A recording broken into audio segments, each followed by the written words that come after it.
यवतमाळ वाशिम मतदारसंघाच्या उमेदवार राजश्रीताई पाटील यांच्या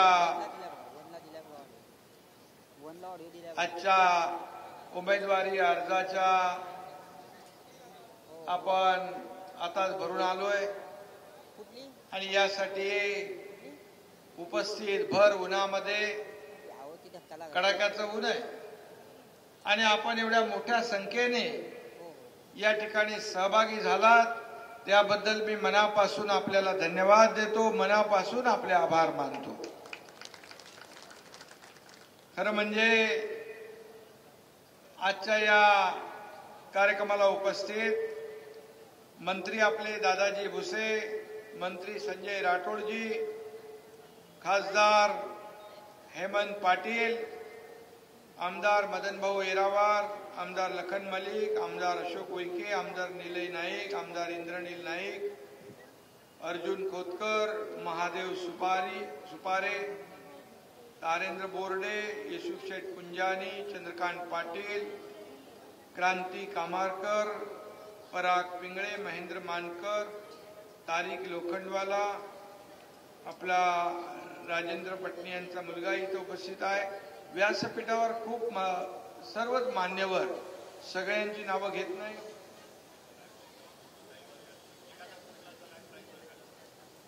एखादा चुकला असेल तर माफ करा, सर्व व्यासपीठ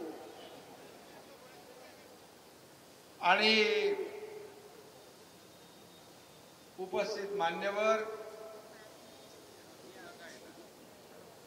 आणि महायुतीचे सर्व कार्यकर्ते, बांधव, भगिनी, पत्रकार मित्रांनो, शिवसेना, भाजपा, राष्ट्रवादी, रिपाई आणि इतरही आपले जे काही सहकारी पक्ष आहेत त्यांचे सर्व कार्यकर्ते इथे उपस्थित आहेत, व्यासपीठावर पदाधिकारी उपस्थित आहेत। या सगळ्यांना मी मनापासून धन्यवाद देतो। खरं म्हणजे मला देखील आपल्याला भेटायचं होतं, आपलं दर्शन घ्यायचं होतं आणि मग हिंगोली अगोदर झालं आणि नंतर इथे या ठिकाणी पोहोचलो। हिंगोली मतदारसंघामध्ये देखील हेमंत पाटील खासदार आपले, त्यांच्या मनातला, त्यांच्या आणि महायुतीच्या सर्व लोकांनी शिफारस केलेला उमेदवार बाबूराव कदम याचाही फॉर्म भरून आम्ही या ठिकाणी आलो आणि आज राजश्रीताई आपण या ठिकाणी फॉर्म भरलाय। खरं म्हणजे राजश्रीताईचं नातं मला आपल्याला सांगण्याची आवश्यकता नाही आणि आपल्या प्रत्येक ताईला माहेरचा ओढा असतो आणि त्या माहेरवाशीन म्हणजे आपल्या लेकीप्रमाणे आपली या यवतमाळ वाशिमची लेक म्हणून आज आपल्या समोर त्या लोकसभेच्या उमेदवार म्हणून आलेले आहेत। मला खात्री आहे जे वातावरण पाहतोय त्यावरून सगळे रेकॉर्ड ब्रेक करून आपण त्यांना निवडून देणार आहात हे नक्की मला त्याची खात्री आहे आणि विश्वास आहे। खरं म्हणजे माहेरच्या मायेने इथले सर्व मतदार आपल्या लेकीला निवडून देतील यामध्ये कुठली शंका माझ्या मनामध्ये नाही आणि राजश्रीताई एक आपल्या धडाडीच्या नेत्या आहेत आणि एक भाषणामध्ये देखील त्यांचं एक वक्तृत्व आहे, त्यांची कमांड आहे, त्या एक आपल्या धडाडीच्या वक्त्या आहेत आणि त्या धडाकेबाज बोलतात आणि धडाकेबाज कामही करतात। त्या आता त्यांनी सगळ्या योजना आज आपल्या सगळ्या सांगून टाकल्या, त्या तोंडावर आहेत, त्यांच्या तोंडपाठ आहे।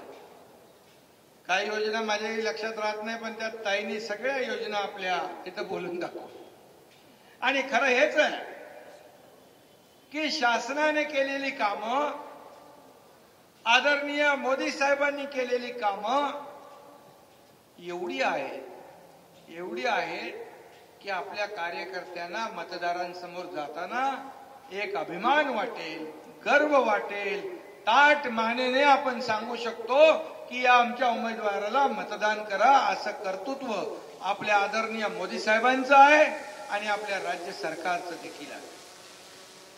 आणि म्हणून अनेक योजनांमध्ये मी जाऊ इच्छित नाही. योजना अनेक आहेत, इतिहासामध्ये अनेक योजना पहिल्यांदा आपण सुरू केल्यात. मगाशी त्यातल्या अनेक योजना ताईंनी सांगितल्या. राजश्रीताई जेव्हा हेमंत पाटील हिंगोलीमध्ये खासदार आहेत, त्यांच्या खांद्याला खांदा लावून राजश्रीताईंनी काम केलं. बँकेचं त्यांनी सांगितलेलं आहे. आता ताई तुम्ही सांगितलंय त्यामुळे दाम दुपटीने तुम्हाला द्यायला गेले ना, आणि ह्यांनी ठरवलंय तुम्हाला निवडून द्यायचं, त्यामुळे त्याचं उतराई होण्याचं काम तुम्हाला करावं लागेल आणि ते तुम्ही कराल अशा प्रकारचा विश्वास माझ्या मनामध्ये आहे. सहकार क्षेत्रामध्ये अतिशय यशस्वी नेत्या म्हणून आपण काम करताय. हजारो लाखो ठेवीदार आहेत, कर्जदार आहेत, नागरिक आहेत, त्यांना अडचणीला आपण मदत करताय. मग एखादी आपत्ती येऊ दे, संकट येऊ दे, पूर येऊ दे, त्यामध्ये अगदी रस्त्यावर उतरून मदत करण्याचं काम तुम्ही अनेक वर्ष केलंय. खरं म्हणजे आपल्याला खासदार व्हायला थोडा उशीर झाला.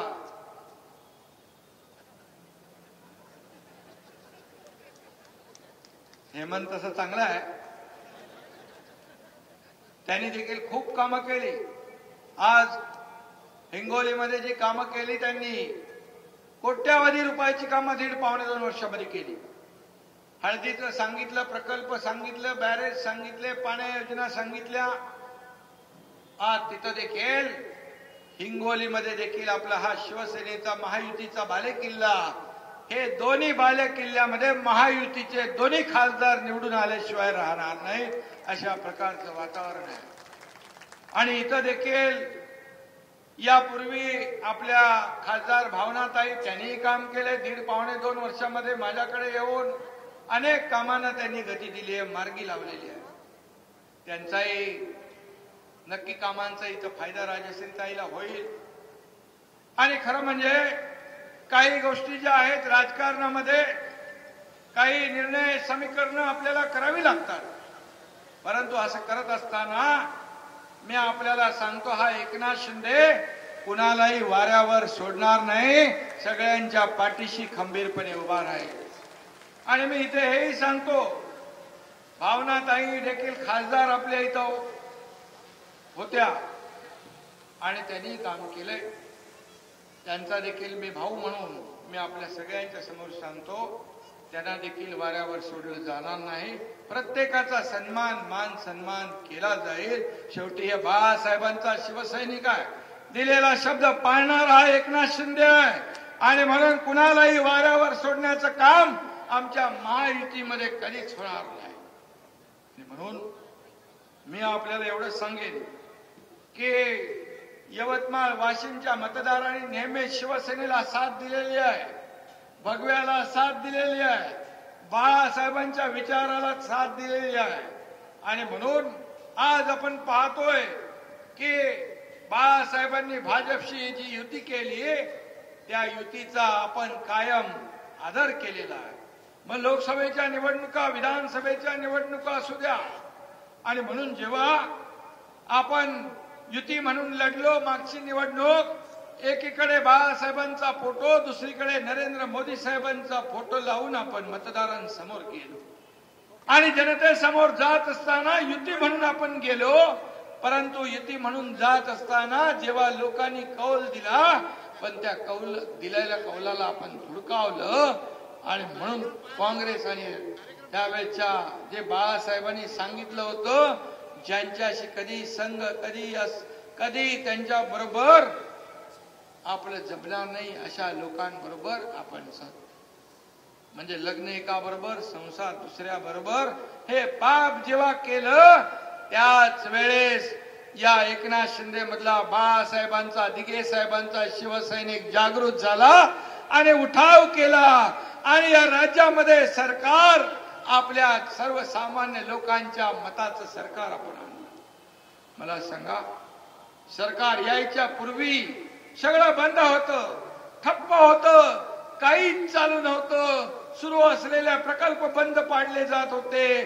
जलयुक्त शिवार योजना शेतकऱ्यांच्या दृष्टीने अतिशय महत्वाची योजना देवेंद्रजींच्या काळात सुरू झाली, ती बंद केली आकसापोटी. अनेक प्रकल्प बंद केले. मराठवाडा वॉटर ग्रीड बंद केलं आणि मी सण उत्सव सगळ्यावर बंदी होती. मला सांगा, सरकार स्थापन झालं मला वाटतं 30 जूनला. त्यानंतर पहिला सण गोविंदा गणपती आला.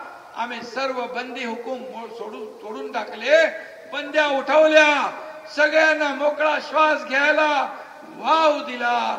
या राज्यामध्ये एक सण उत्सव संस्कृती परंपरा जोपासण्याचं काम करण्याची संधी आपल्या सरकारने दिली.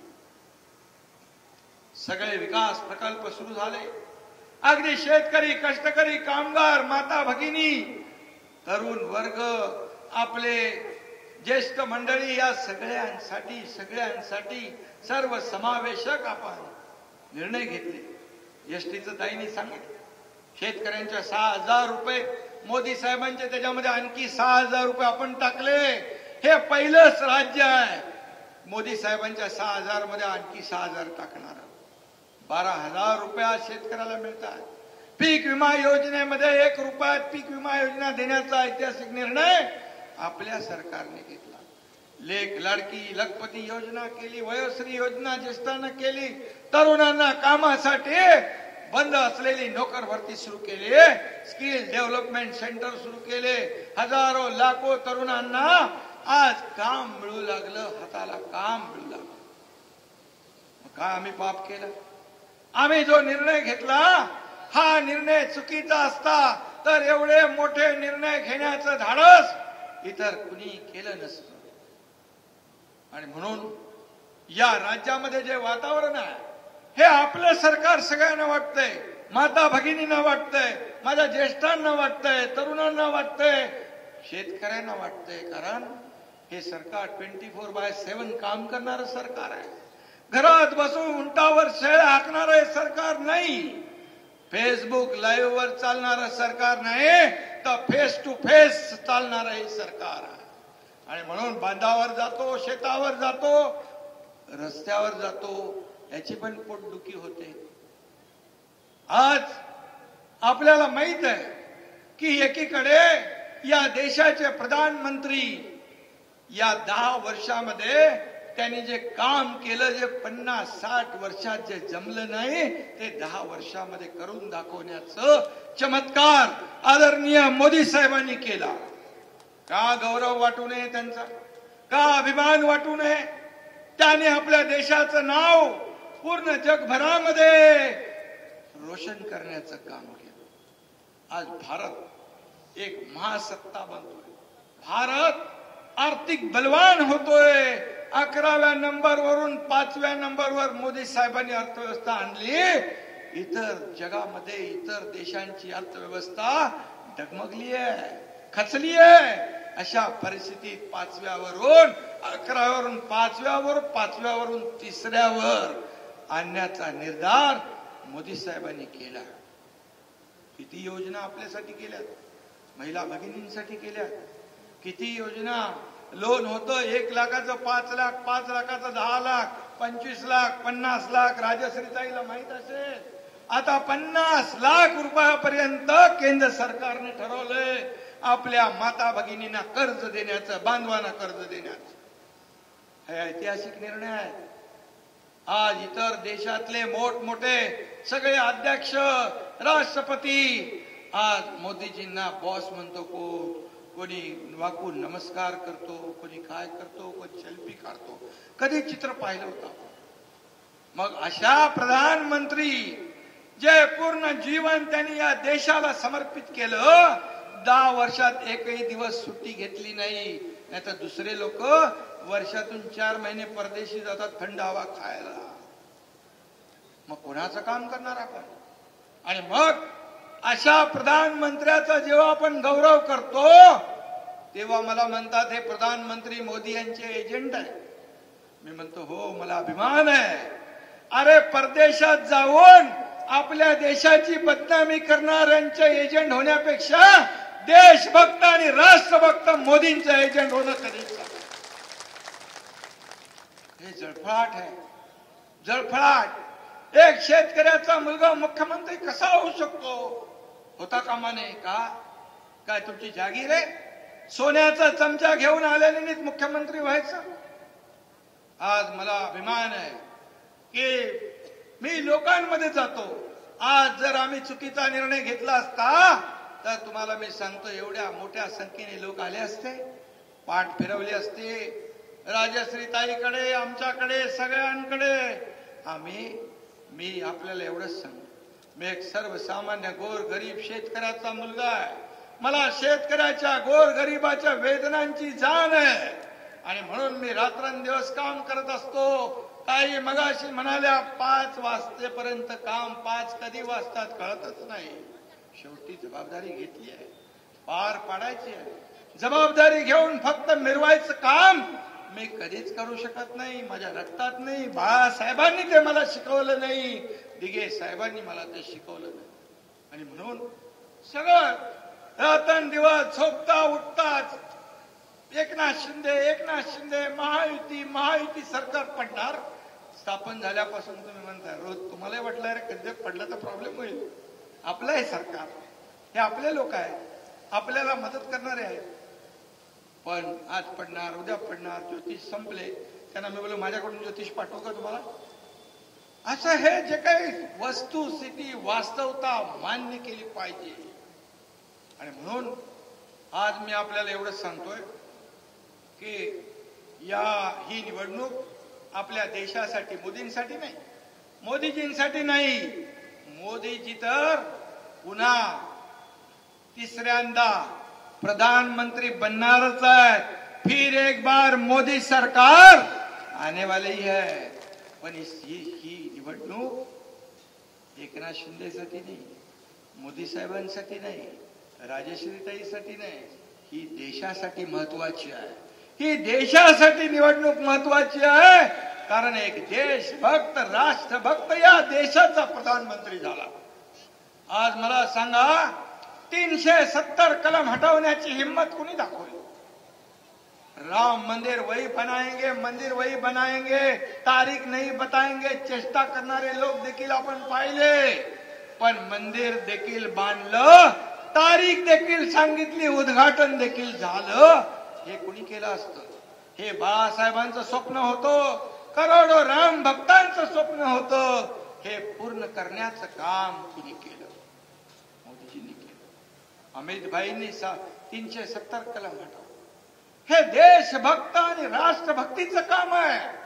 आणि म्हणून असे प्रधानमंत्री आपल्याला लाभलेले आहेत। म्हणून आपल्या देशाला पुढे न्यायचं असेल, देशाला प्रगती करायची असेल, या देशाला महासत्ता बनवायचं असेल, आपल्याला मोदी साहेबांशिवाय पर्याय नाही। आणि म्हणून मोदी साहेब म्हणतात अब की बार 400 पार म्हणतात, मग आपलं पण वाटा त्याच्यामध्ये। अब की बार 45 पार हे आपलं पाहिजे। आणि म्हणून एकीकडे या देशाची बदनामी करणारे लोक, दुसरीकडे देश पुढे नेणारे लोक, त्यांच्याकडे अजेंडा पण नाही, त्यांच्याकडे स्वतःचे झेंडे पण नाही।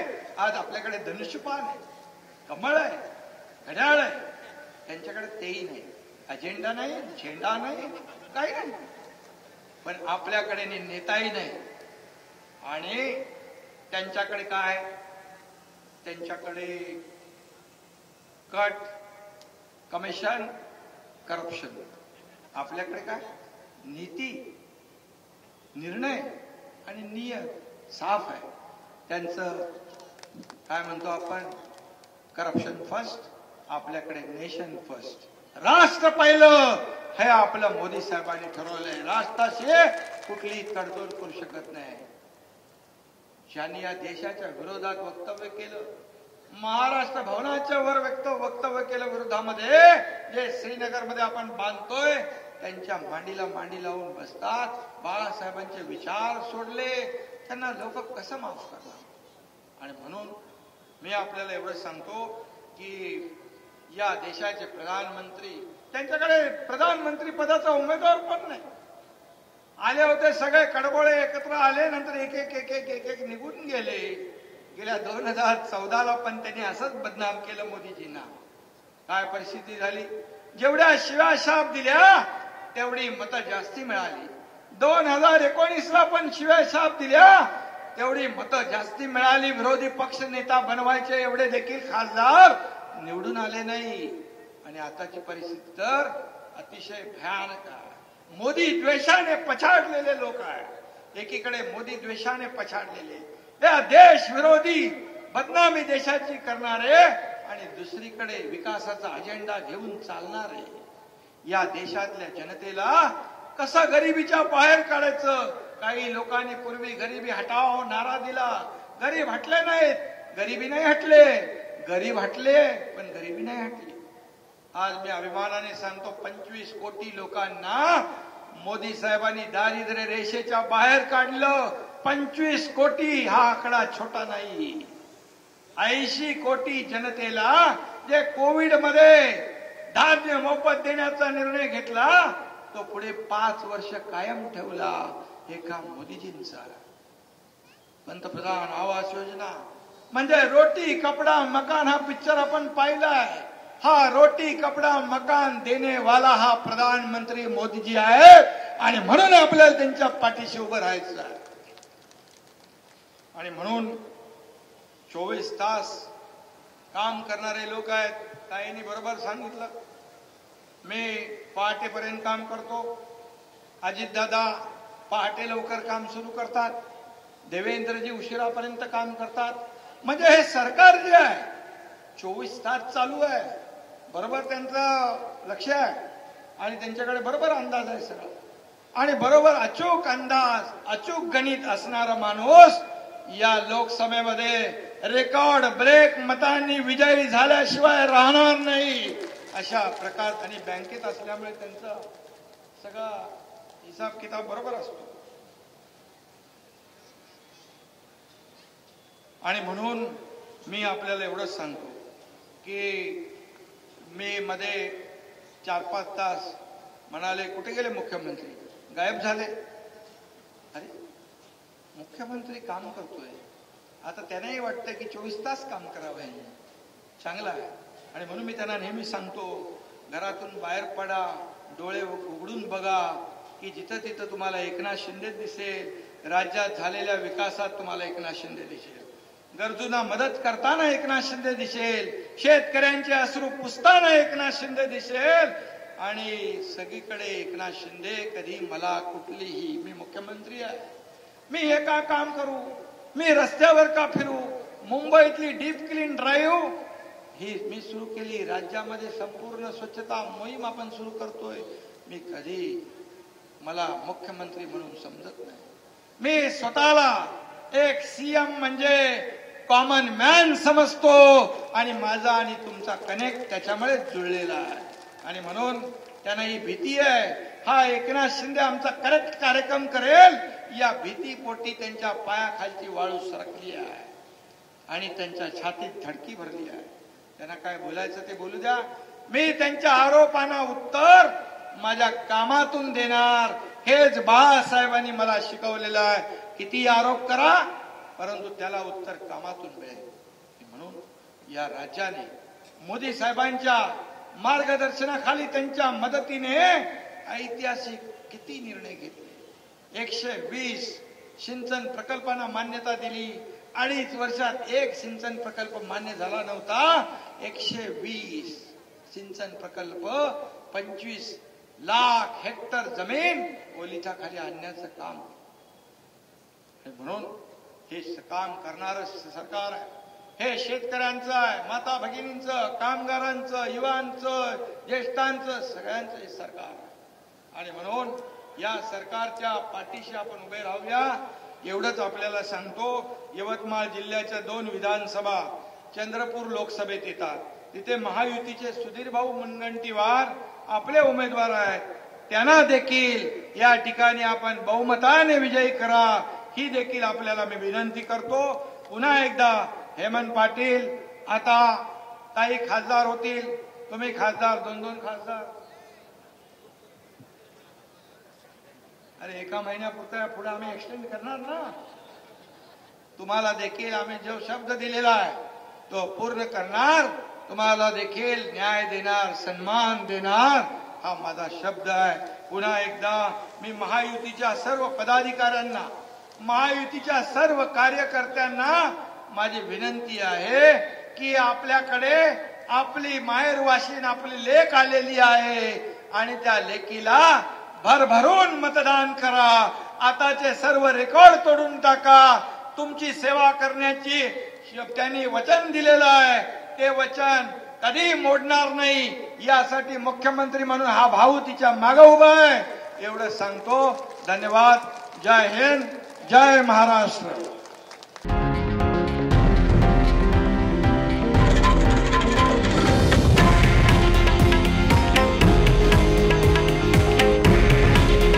हे आहे देशातील नंबर 1 न्यूज नेटवर्क आणि आपण पाहत आहात TV9 मराठी. काळजी तुमची, हित महाराष्ट्राचं.